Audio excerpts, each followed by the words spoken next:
Hello friends, स्वागत है आप लोगों का अपने यूट्यूब चैनल ब्रह्मर्षि आईएएस में।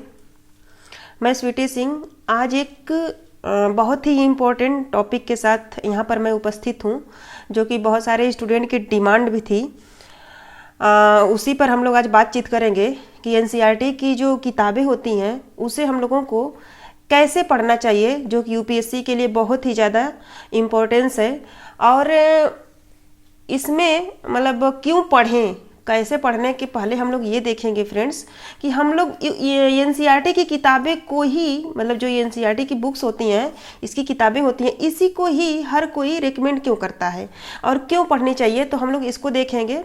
उसके पहले फ्रेंड्स कुछ स्टूडेंट्स का ये रिक्वायरमेंट आई है कि हम सिलेबस को बहुत अच्छे से यहाँ पर डिस्कस करें। तो सिलेबस पहले से ऑलरेडी डिस्कस भी है चैनल पे, लेकिन मैं इसके बाद की जो वीडियो है कोशिश करूँगी कि मैं सिलेबस को ही डिस्कस कर दूँ एक बार, क्योंकि 10 अक्टूबर को जो यूपीएससी का जो एग्ज़ाम था 27 जून को, वो पोस्टपोन्ड होकर 10 अक्टूबर को हुआ है। तो ऐसा सिलेबस में क्या है कि क्या मैं हम लोग कॉमन पढ़ें कि जो हमारे प्रीलिम्स के लिए भी वो टॉपिक तैयार हो और मेंस के लिए भी तैयार हो। तो इस पर हम बातचीत करेंगे। इसके बाद वाली वीडियो में कोशिश करूँगी कि वही ला दें, ठीक है। तो जिनकी भी रिक्वायरमेंट है उन स्टूडेंट के लिए मैं बोल रही हूँ। इस वीडियो में हम लोग चलिए बात करते हैं कि एनसीईआरटी की बुक को क्यों पढ़ें या क्यों एनसीईआरटी की बुक ही हमें पढ़नी चाहिए, ठीक है। इसका ये मतलब नहीं है कि मगर मैं एनसीईआरटी की यहाँ बात कर रहे हैं तो एकदम से अनिवार्य है, एनसीईआरटी अगर कोई नहीं पढ़ेगा तो यूपीएससी क्वालिफाई नहीं कर पाएगा, ऐसा कुछ नहीं है। लेकिन इसकी इम्पोर्टेंस क्या है और क्यों ये इसको पढ़ना चाहिए, इस पर हम लोग थोड़ा सा बात करेंगे। फिर कैसे पढ़ना चाहिए उस पर बात करेंगे। तो इसके लिए मैं 5-6 टॉपिक निर्धारित की हूँ फ्रेंड्स।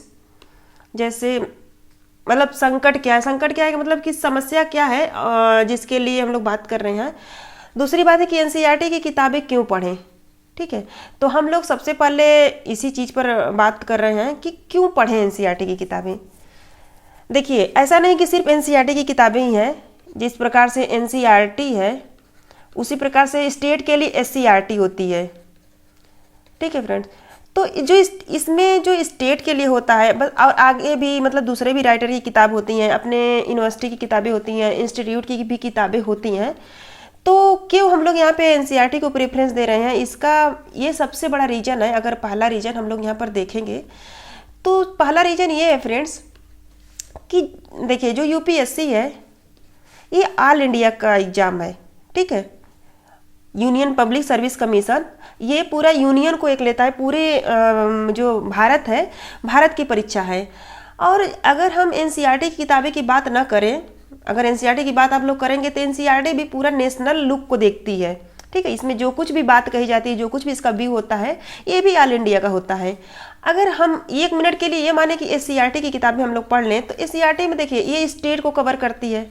कहीं ना कहीं देखिए अपने चीज़ों का झुकाव होता है, ये स्टेट को ज़्यादा प्रेफरेंस देती है। किसी इंस्टीट्यूट को करेंगे तो वो अपने नज़रिए से करेगा, किसी राइटर को प्रीफर करेंगे तो इससे अच्छी तो फिर एनसीईआरटी ही हो गई, क्योंकि कम से कम ये स्टेट को तो कवर कर रही है, इसमें सिर्फ इनका व्यू मतलब होगा इंक्लूड।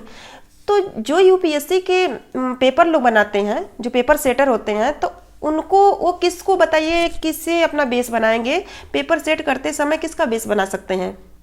अगर मान लीजिए कि एससीईआरटी को करें तो आप बताइए इतने सारे जो प्रांत हैं हमारे देश में, राज्य हैं, आप इतने प्रांत को कैसे करें, तो उसके पास सोर्स बहुत ज़्यादा हो गया। इसी तरह से वो किसी राइटर को भी प्रीफर नहीं कर सकते, तो एनसीईआरटी को वो लोग प्रीफर करेंगे। कहीं ना कहीं आप देखेंगे कि एनसीईआरटी किताब हर जगह अवेलेबल होती है और इसको हम पढ़ते हैं। आप एक तो रीज़न ये है, सबसे बड़ी बात। दूसरा रीज़न है कि देखिए, जो सीबीएसई बोर्ड की किताबें होती हैं, इसमें भी ऑल इंडिया लेवल पे एनसीईआरटी की बुक्स अब पढ़ाई जाती हैं, ठीक है।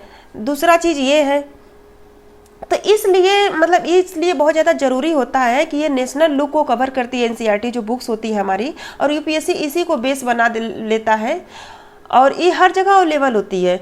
तो इसलिए हमें एनसीईआरटी बुक को पढ़नी चाहिए। एनसीईआरटी बुक को ये मतलब एक रीज़न है। दूसरा फ्रेंड्स रीज़न ये है कि अगर जो एनसीईआरटी बुक अगर आपने कभी पढ़ी होगी, ऐसा नहीं है कि हम लोगों ने पढ़ा है, मतलब हाई स्कूल, इंटर में हर जगह पढ़ा है, लेकिन उस नज़रिए से हम लोगों ने नहीं पढ़ा जो कि आज हम लोग पढ़ेंगे। मतलब यूपीएससी अप्रोच रखकर हम लोगों ने तब नहीं पढ़ा था, ना ही हमारे पेरेंट्स ने हमको बताया था। तो इसलिए हमको एनसीईआरटी बुक अब एक बार फिर से पढ़ना चाहिए। देखिए वैसे तो 6 से 12 तक होती है एनसीईआरटी बुक, ठीक है, लेकिन अगर हम लोगों का थोड़ा एक लेवल अच्छा खासा डेवलप हो गया है, तो मैं 9 से लेके 12 तक, 9 क्लास से लेके 12th तक रेकमेंड करती हूँ बच्चों को कि 9 से लेके 12th तक क्लास, 9 से 12th तक पढ़नी चाहिए। बाकी आपकी मर्जी है, जैसे साइंस बैकग्राउंड के जो लोग हैं उनको तो साइंस में कोई दिक्कत नहीं है, और जो लोग साइंस बैकग्राउंड के नहीं है, उनका साइंस बहुत वीक है, तो वो 6 से 12 तक पढ़ सकते हैं। अपने अपने मतलब हिसाब से आप लोग पढ़ सकते हैं, अपने अपने लेवल के हिसाब से। तो ये तो आपके ऊपर डिपेंड है। हम यहाँ बात कर रहे हैं कि क्यों पढ़नी चाहिए। तो देखिए दूसरा रीज़न ये है फ्रेंड्स कि एनसीईआरटी की जो भी किताबें होती हैं उसमें एक अलग अलग प्रकार से क्वेश्चन दिए रहते हैं। तो वो क्वेश्चन जो क्या होते हैं, हमें सोचने के लिए मजबूर करते हैं, ठीक है, हमें सोचने के लिए मजबूर करते हैं, समझ हमारी डेवलप होती है। और यूपीएससी की मेन रिक्वायरमेंट क्या है, समझ की रिक्वायरमेंट है, या नहीं कि फैक्ट की रिक्वायरमेंट है। ये है सोचने के लिए मजबूर करिए। दूसरा, सोचने के बाद आप कार्य करने के लिए मजबूर हो जाते हैं। जैसे आप लोग एनसीईआरटी की किताबें पढ़ेंगे तो आप एनसीईआरटी की जो बुक्स होती हैं वो बिल्कुल आपको इन्वॉल्व कर लेती हैं। मतलब आपको एकदम बातचीत करने की तरह उसमें लिखा गया कि आप मार्केट जा रहे हैं, सब्जी लेने जा रहे हैं, ऐसे कर रहे हैं, वैसे कर रहे हैं, तो जैसे आपको लगता है कि आप उसमें बिल्कुल इन्वॉल्व हो चुके हैं, तो आप उसको पूरा जीने लगते हैं, समझने लगते हैं। तो उसमें समझ आपकी डेवलप होती है, कार्य करने के लिए आप उसमें उत्सुक होते हैं। दूसरी चीज़ है, मतलब उसके बाद वाला जो पॉइंट है फ्रेंड्स, तो जो सब्जेक्ट की मतलब जो भी आप सब्जेक्ट की बुक पढ़ रहे हैं, इतिहास है, भूगोल है, साइंस है, पॉलिटी है, इकोनॉमिक्स है, तो सब्जेक्ट की व्यवहारिकता को आपको समझाने का प्रयास करती है एनसीईआरटी बुक, ठीक है। व्यवहारिक लेवल पे देखिए, हम लोग थ्योरेटिकल लेवल पे तो सब कुछ जानते हैं, लेकिन अगर हम लोग को व्यवहारिकता में अगर बात करने के लिए कह दिया जाए तो हम लोग बिल्कुल परेशान हो जाते हैं कि अच्छा इसका यूटिलाइज कैसे करें, इसका प्रयोग कैसे करें, कैसे हम कोई चीज़ बताएं। जैसे देखिए हम लोग पढ़ते तो हैं, लेकिन अगर वही राइटिंग की बात आ जाती है तो थोड़ी मतलब समस्या उत्पन्न हो जाती है। तो एनसीईआरटी इस सब चीज़ों में हमें मदद करती है। किस प्रकार से करती है, मैं अभी एग्जाम्पल दे के आप लोगों को यहाँ पे बताऊँगी। तो इसलिए हमें एनसीईआरटी की बुक पढ़नी चाहिए। आई होप कि आप लोगों को समझ में आया होगा कि एनसीईआरटी की बुक मतलब क्यों पढ़नी चाहिए। आगे फ्रेंड्स हम लोग ये देखने का प्रयास करेंगे कि कैसे पढ़ना चाहिए। जो एनसीईआरटी की बुक है उसको कैसे पढ़ना चाहिए, इसमें बहुत ज़्यादा परेशानी होती है, ये समझ में नहीं आता है कि कैसे पढ़ना चाहिए। तो इसमें देखिए फ्रेंड्स, सबसे बड़ी बात जो पहला इसमें बिंदु है, ठीक है, जो पहला है, देखिए ऐसे पढ़ें जैसे उपन्यास पढ़ रहे हों। जैसे फर्स्ट रीडिंग अगर आप लगा रहे हैं किताबों की, ठीक है, फर्स्ट अगर रीडिंग लगा रहे हैं तो आप ऐसे पढ़े जैसे कि कोई उपन्यास हो। दूसरी रीडिंग में ये पढ़ना है कि अध्यायवार, जैसे पहली बार तो आप पढ़ लें, आपको समझ में आए या ना आए आप बस पढ़ डालिए, ठीक।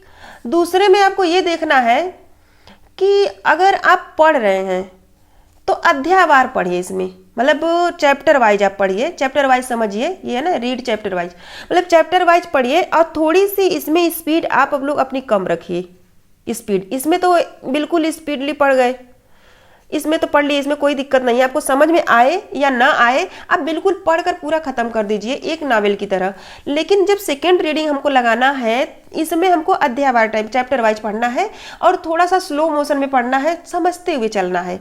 ये आपके दो मतलब पॉइंट हो गए। 2 बार ऐसा अगर आपने पढ़ लिया, तीसरी बार आपको ये करना है कि तीसरी बार में जैसे हम 2 पॉइंट में यहाँ बांट दें, तो पहला है कि तथ्य, मतलब तथ्य के अकॉर्डिंग पढ़ें। कोई भी जो तथ्य है, अगर हम पढ़ रहे हैं, मान लीजिए हमारी बुक है, हम पढ़ते जा रहे हैं, तो हमें इसमें कोई चीज़ तथ्य आ रहे हैं, कोई फैक्ट मिल रहे हैं, कंटेंट है, तो उसे या तो हम पढ़ते समय कोई नोट्स बनाएं अलग से कॉपी में, यहाँ पे मतलब यहाँ से निकाले, यहाँ पे लिख लें ऐसे, या तो आप दूसरे पेन से, हाइलाइटर से इसी बुक में आप हाईलाइट कर सकते हो। ये आपके मर्जी के ऊपर डिपेंड है, आप जैसा पढ़ना चाहे वैसा पढ़ सकते हैं। पहला रीजन ये है। दूसरा रीजन है फ्रेंड्स कि तथ्य के साथ साथ आप समझने की कोशिश कीजिए। देखिए तथ्य जो होते हैं, अगर हम जैसे कोई चीज़ बता रहे हैं, कोई चीज़ जैसे आंसर राइटिंग कर रहे हैं, तो यूपीएससी तथ्य की बहुत ज़्यादा डिमांड नहीं करता है, लेकिन कुछ तथ्य होते हैं जिसके सहारे आप जो अभी कंटेंट रहेंगे, जो मतलब टॉपिक है उसका विश्लेषण आप लोग अगर करेंगे तो उसको प्रूव करने के लिए तथ्य की जरूरत पड़ती है एग्जाम्पल के रूप में, ठीक है। तो उसको समझने की भी यहाँ पर कोशिश करना है। दो चीजें करना है, इसको हम बोध भी कह सकते हैं, अगर हिंदी भाषा का यूज करें तो एक आपका मतलब वहां पे बोध होगा, आपको आभास करना है, ठीक है। ये चीज है, मतलब पढ़ने के हमने तरीके बताया है कि अगर आप ऐसे करेंगे तो आप अंत में देखेंगे कि आपको बहुत ज़्यादा, मतलब तीसरा ये फाइनल है, तीसरा भी है और फाइनल है। यहाँ तक आते आते आपके अंदर एक समझ डेवलप हो जाएगी और उसके बाद आप क्वेश्चन आंसर राइटिंग कर सकते हैं।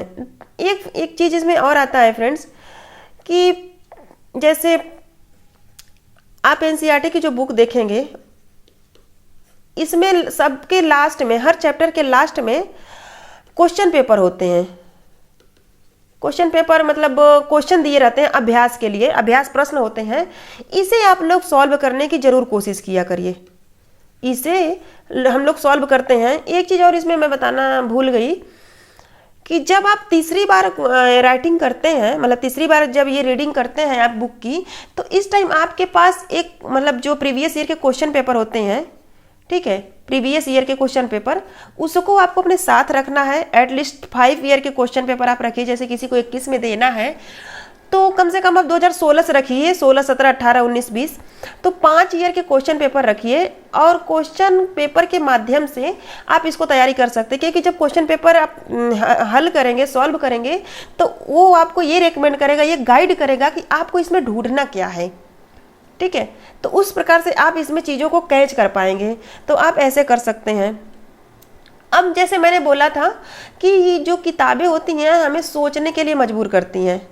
जैसे यहाँ पे एनसीईआरटी की किताबें क्यों पढ़नी चाहिए, इसको हम लोगों ने देखा। ये आपको सोचने के लिए विवश करती हैं और आपको एक्टिव करती हैं, आपके दिमाग को एक्टिव करती हैं, ठीक है। इसकी चरण ये हमने बताया, ठीक है। चैप्टर वाइज पढ़ें और कंटेंट को लेकर चलिए, फिर जनरल इंप्रेशन बनाइए।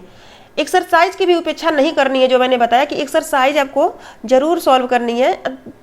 छठी चीज़ है कि कुछ चीज़ें आप छोड़ सकते हैं, जैसे कि बहुत अनर्थक चीज़, अनर्थक तो हम नहीं कहेंगे लेकिन एग्जाम के पॉइंट ऑफ व्यू से हम कहेंगे कि बहुत ऐसी चीज़ों का बहुत ज़्यादा ब्यूरर दे दिया, विस्तार दे दिया, तो इसे आप लोग एवॉइड कर सकते हैं। दूसरी चीज़ सीक्वेंस का, जो अगर हमने बात करा तो इसमें भूगोल सबसे पहले पढ़ना चाहिए, फिर इतिहास, उसके बाद राजनीति शास्त्र, अर्थशास्त्र, ठीक है, ये चीज़ करना चाहिए।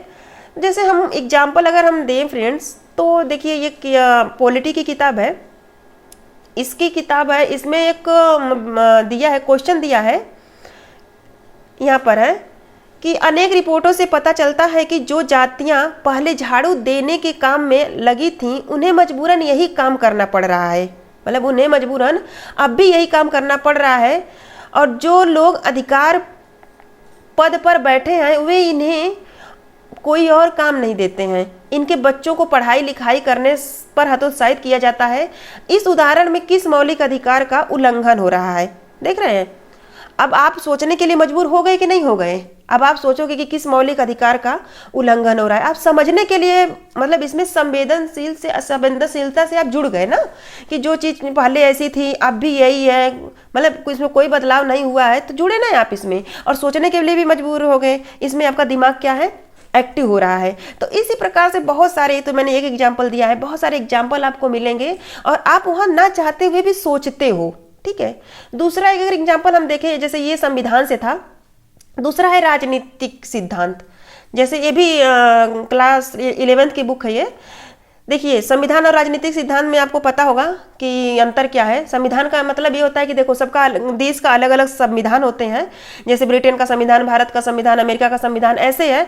लेकिन राजनीतिक जो सिद्धांत होते हैं ये सार्वभौमिक होते हैं, ये कभी कहीं भी लागू होते हैं, ठीक है, ये अंतर होता है। तो इसमें का एक मैंने एग्जाम्पल यहाँ पे लिया है फ्रेंड्स कि किसानों की समस्या से संबंधित एक सरकारी रिपोर्ट के अनुसार छोटे और बड़े सीमांत किसानों को बाजार से अपनी उपज का उचित मूल्य नहीं मिलता।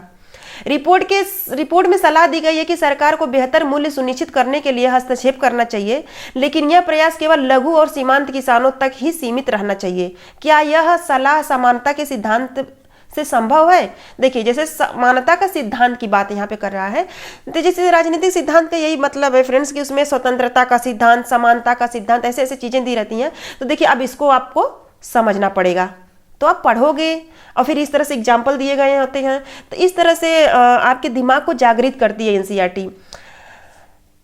देखिए चलिए, ये तो दो मतलब एग्जाम्पल हो गए। एक एग्जाम्पल हम लोग और देख लेते हैं इकोनॉमिक्स की बुक से। इकोनॉमिक्स में देखिए ये है कि मान लीजिए कि आप एक निर्धन परिवार से हैं और छोटी सी दुकान खोलने के लिए सरकारी सहायता पाना चाहते हैं। आप किस योजना के अंतर्गत आवेदन देंगी और क्यों? देखिए, निर्धन परिवार से हैं, दुकान खोलना चाहते हैं, किस सरकारी मतलब सहायता पाना चाहते हैं, आप किस योजना। अब देखिए इसमें क्या है, कितना अपडेटेड नॉलेज की रिक्वायरमेंट कर रहा है यहाँ पे। ऐसा नहीं कि आप 10 साल पहले जो किसी किताब में योजनाएं पढ़ लिए उसको यहाँ पर आप ला के ज्वाइन कर देंगे, ऐसा नहीं है। आज आपको अपडेट होना पड़ेगा, क्योंकि दुकान आप आज खोलना चाहते हैं, ऐसा नहीं कि 10 साल पहले खोलना चाहते थे। तो आज की सरकार की सारी योजनाओं से आपको अपडेट रहना पड़ेगा, यहाँ पे बताना पड़ेगा। मतलब यहाँ पे कितने अपडेट नॉलेज की डिमांड है। तो ये मतलब दिखाता है कि अगर आप यहाँ देखोगे तो फिर जाकर खोजोगे, ढूंढोगे, जानने का प्रयास करोगे कि कौन सी योजना के अंतर्गत ऐसा है। ठीक है, तो ये चीज़ एनसीईआरटी आपको एक गाइडेंस करती है, समझ लीजिए। इसी प्रकार से हम देखिए 3 विषय का हम लोग देख लिए, एक विषय का और देख लेते हैं कि विश्व का जो इतिहास है, ये भी क्लास 11 की बुक है। तो यहाँ पर हम लोग देखते हैं कि देखिए जैसे विश्व के भिन्न भिन्न देशों में रेलवे आ जाने से वहाँ के जनजीवन पर क्या प्रभाव पड़ा, तुलनात्मक विवेचना कीजिए। अब देखिए आपको कम से कम 150 साल पहले जाना है, क्योंकि जब रेलवे का विकास हुआ ही नहीं था, जब बैलगाड़ी इक्का और साइकिल का विकास सिर्फ हुआ था। तो जब रेलवे आया तो बाकी सब चीज़ों पे तो जो प्रभाव पड़ा वो पड़ा, लेकिन हमारे मानव जीवन मतलब जनजीवन पर क्या प्रभाव पड़ा, इसे आप लोग सोचने के लिए मजबूर हो जाएंगे विश्व इतिहास में। तो देख रहे हैं किस प्रकार से यूपीएससी मतलब एनसीईआरटी की जो बुक है यूपीएससी के लिए, मतलब किस तरह से आपके दिमाग को जागृत कर रही है। तो ये रीजन है एनसीईआरटी को पढ़ने के लिए। और इस 3 स्टेजेज में पढ़ना चाहिए, जैसे हमने बताया। उसका सीक्वेंस जैसे हमने बता दिया फ्रेंड्स कि मतलब जियोग्राफी और पॉलिटिकल साइंस, हिस्ट्री, इकोनॉमिक्स, इस प्रकार से आप पढ़ना चाहिए। बाकी ये कोई हार्ड एंड फास्ट रूल नहीं है, आप अपने हिसाब से रूल को बदल सकते हो, अपनी पसंद से कर सकते हो, क्योंकि सबकी अपनी अलग अलग समझ होती है। तो ये मैं समझती हूँ कि आप लोगों की तैयारी में थोड़ी सी ये वीडियो मदद करेगी। तो आप लोग इस प्रकार से कर सकते हो।